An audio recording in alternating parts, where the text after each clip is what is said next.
জুবিনে যিখন ষ্টেডিয়ামত 50 সংখ্যক জন্মদিন উদযাপন কৰিছিল আজি সেইখন ষ্টেডিয়ামত জুবিনৰ 13 দিনীয়া আদ্য শ্ৰাদ্ধ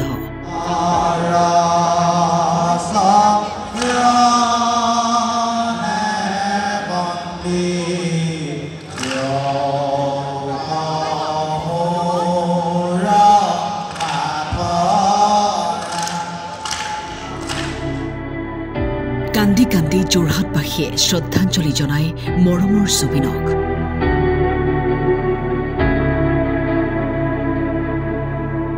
তই সৰু হৈ আছ ডাঙৰ হলে মই তোক লৈ যাম বুলি জুবিন গাৰ্গে কোৱা সেই অকমানিটিয়ে বাঁহী বজাই সৰিলে জুবিন দা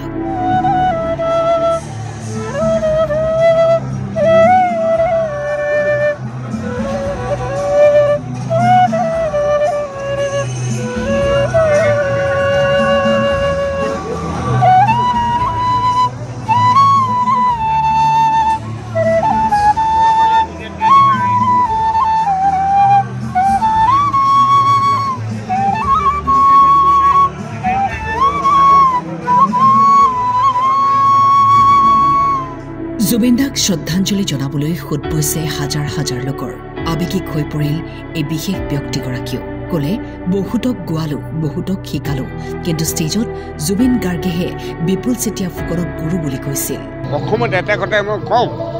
ইমান মই শিকালো ইমান গোৱালো কিন্তু ষ্টেজত বিপুল চেতিয়া ফুকন মোৰ গুৰু বুলি অকল জুবিনেই কৈছিলে আৰু কোনো কোৱা নাই তোকটো লাগি আছে হয়নে বাৰু এই গ'লগে ভগৱানৰ ওচৰত এটাই প্ৰাৰ্থনা কৰিছোঁ কোটি কোটি নমস্কাৰ কৰিছোঁ আত্মাই শান্তি দিছোঁ মই শিকিও আলোঁ আটাক গতিকে সি এতিয়া গুচি যোৱাত দুখ পাইছোঁ মানে একো নাই 50 বছৰীয়া জন্মটো তেখেতৰ লগত কৰিলোঁ আজি তেখেতৰ আদ্য শ্ৰাদ্ধটো মই কৰিব লাগিল মানে সেইটো মোৰ দুখটো বহুত লাগিছে কিন্তু সেইটো মই এফালৰ পৰা সৌভাগ্য বুলিও ভাবোঁ মোৰ কাৰণ এইকাৰণে ভাবিছোঁ কাৰণ তেখেতৰ লগত চাগে হয়তো তেখেতৰ মই লগটো পাই থাকোঁ জুবিনদাক বহুতবাৰ লগ পাইছোঁ ব্যক্তিগতভাৱেও বহুতবাৰ লগ পাইছোঁ তেখেতৰ অনুষ্ঠানো কৰিছোঁ বহুত কৰিছোঁ কিন্তু কৰিলেও চাগে তেখেতৰ চাগে ভাল কিবা এটা হেৰি আছিলে নেকি সেইটো কাৰণে তেখেতৰ এই অনুষ্ঠানভাগিও মই কৰিবলগীয়া হ'ল কিন্তু বহুত দুখতহে কৰি আছোঁ অসমত প্ৰত্যেকটো পৰিয়ালতে এজন সদস্য ঢুক পোৱাতকৈও বেছি দুখ আজি মানে দুৰ্গা পূজাত মানুহৰ ইমান এটা হেৰি মাজত ফূৰ্তিৰ মাজত মানুহ ইমান দুখত আহিছে আজি প্ৰথম পানী সোঁত বোৱা দেখিছোঁ কিন্তু আজি মানুহৰ সোঁত বোৱা দেখিছোঁ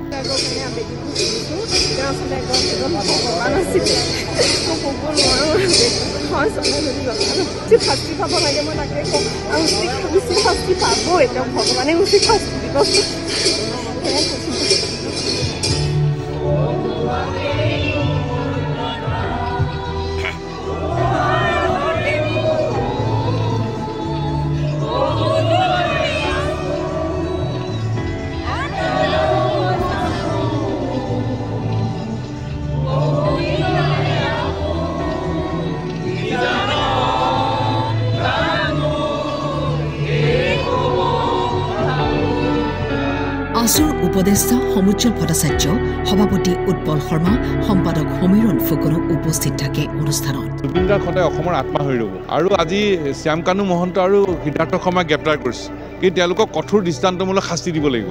ছিংগাপুৰত যিসকলে অসমীয়া সমাজৰ যিসকলে জাহাজত উঠি হাঁহি খিকিন্দালি কৰি চাই আছিল তেওঁলোকক গ্ৰেপ্তাৰ কৰি চোঁচৰাই অসমলৈ লৈ আহিব লাগে আৰু চিকিৎসকে কৈছিল যে জুই পানীৰ পৰা আঁতৰাই ৰাখিব লাগে চিকিৎসকৰ পৰামৰ্শ অৱজ্ঞা কৰি যিসকলে নিজৰ অৱহেলা কৰিলে কাণ্ডজ্ঞানহীন পদক্ষেপ ল'লে যাৰ ফলত আমি আমাৰ অসমৰ জাতীয় সম্পদ হেৰুৱালোঁ হীৰা হেৰুৱালোঁ তেওঁলোক অসমীয়া অপৰাধত অপৰাধী আৰু তেওঁলোকে শাস্তি পাবই লাগিব আৰু সেইকাৰণে শ্যামকানু মহন্ত আৰু সিদ্ধাৰ্থ শৰ্মাক গ্ৰেপ্তাৰ কৰা হ'ল কিন্তু কঠোৰ শাস্তিমূলক ব্যৱস্থা ল'ব লাগিব আইনৰ সুৰুঙাৰে যাতে বাচি যাব নোৱাৰে তাৰ কাৰণে চৰকাৰে সকলো ধৰণৰ পানী নখৰকা ফলপ্ৰসূ পদক্ষেপ ল'ব লাগিব জুবিন গাৰ্গে ন্যায় পাব লাগিব অসমৰ ৰাইজে ন্যায় পাব লাগিব ন্যায় নোপোৱালৈকে আমি ক্ষান্ত নহওঁ আজিৰ পৰা 2 বছৰ আগত যোৰহাটৰ যিখিনি ক্ষেত্ৰত প্ৰাণৰ শিল্পীগৰাকীৰ 50 সংখ্যক জন্মদিৱস ৰাইজে উদযাপন কৰিছিল সেই একে স্থানতে আজি ৰাজহুৱা আদ্য শ্ৰাদ্ধ পাতিব লগা হৈছে ইয়াতকৈ হৃদয় বিদাৰক আৰু একো হ'ব নোৱাৰে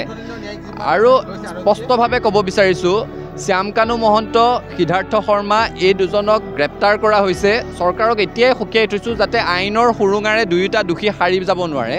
আৰক্ষীয়ে এই ধৰণেৰে সাক্ষ্য প্ৰমাণেৰে সৈতে কটকটীয়াকৈ গোচৰ দুটা গঢ়ি তুলিব লাগে যাতে কোনো কাৰণত আইনৰ সুৰুঙাৰে যিমানেই উচ্চ পদস্থ নহওক কিয় যিমানেই ডাঙৰ মানুহৰ লগত যোগাযোগ নাথাকক কিয় শ্যাম কানু আৰু সিদ্ধাৰ্থ এই দুটা স্বাৰ্থলোভী জাতিদ্ৰোহী খলনায়ক যাতে বাচি যাব নোৱাৰে তাৰ কাৰণে সকীয়াই দিছোঁ। একে সময়তে কেৱল শ্যাম কানু আৰু সিদ্ধাৰ্থ নহয়, ছিংগাপুৰ আছাম এছ'চিয়েশ্যনৰ সেইকেইটা জাতিদ্ৰোহী যি শেষৰ মুহূৰ্তত জুবিন গাৰ্গৰ সৈতে আছিল, জুবিন গাৰ্গে পানীত ককবকাই উশাহ টানি থাকোঁতে যিকেইটাই খিকিন্দালি কৰি ভিডিঅ' কৰি থাকিলে আৰু এতিয়া ৱেব ছিৰিজৰ এপিছ'ডৰ নিচিনাকৈ এটাৰ পিছত এটা ভিডিঅ' এৰি আছে, সেই জাতিদ্ৰোহীকেইটাকো